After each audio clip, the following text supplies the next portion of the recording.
Hello children, today we are doing derivation of equations of motion by graphical method. For that I have drawn a graph. This is a velocity time graph for a body moving under uniform acceleration. Suppose this body has initial velocity u at point A at point time t is 0 and this velocity changes to v at point B at time is equal to t.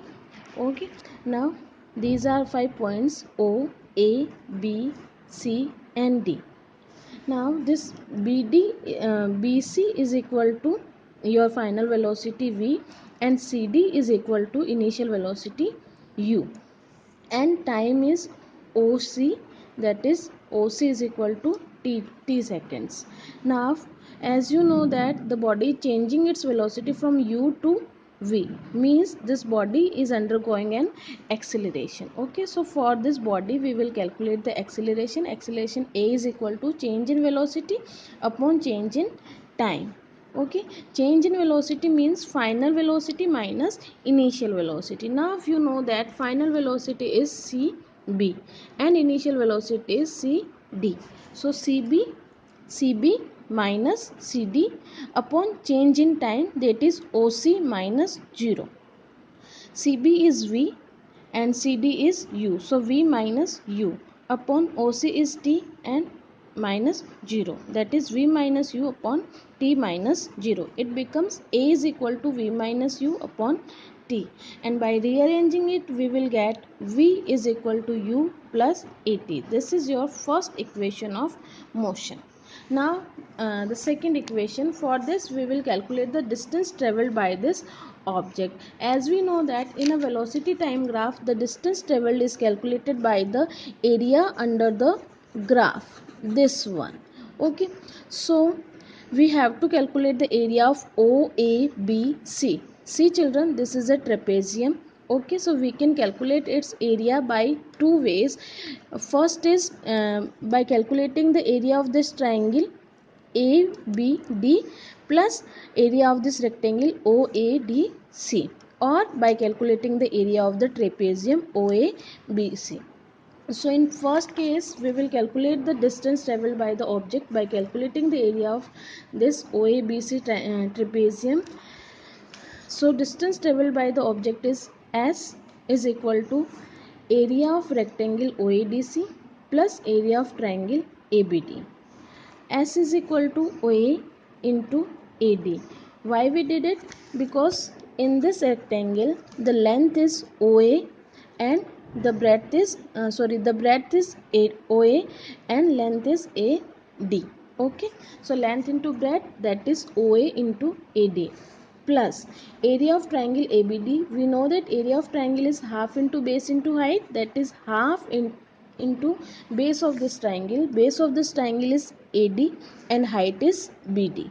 So half multiplied by AD multiplied by BD, it becomes OA is equal to U multiplied by AD is equal to T plus half AD is equal to T multiplied by BD. See here, BD, this portion means BC minus CD, it becomes BD. Okay, so BD is equal to BC minus CD, that is V minus U. So it becomes S is equal to UT multiplied by half T into AT. Why we did it? Because from first equation of motion we know that A is equal to V minus U upon T. By rearranging we can write AT is equal to V minus U. So we are substituting V minus U by AT. So it becomes S is equal to UT plus half AT square. This is the second equation of motion. Now third equation of motion. For deriving third equation also we will calculate the distance traveled by the object, but this time we will directly calculate the area of the trapezium OABC. As we know that the formula of area of a trapezium is half into sum of parallel sides multiplied by height.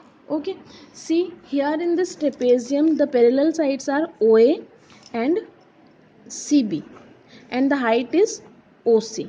Okay, so see here S is equal to S is equal to half into sum of parallel sides into height. S is equal to half into parallel sides OA plus BC multiplied by height OC.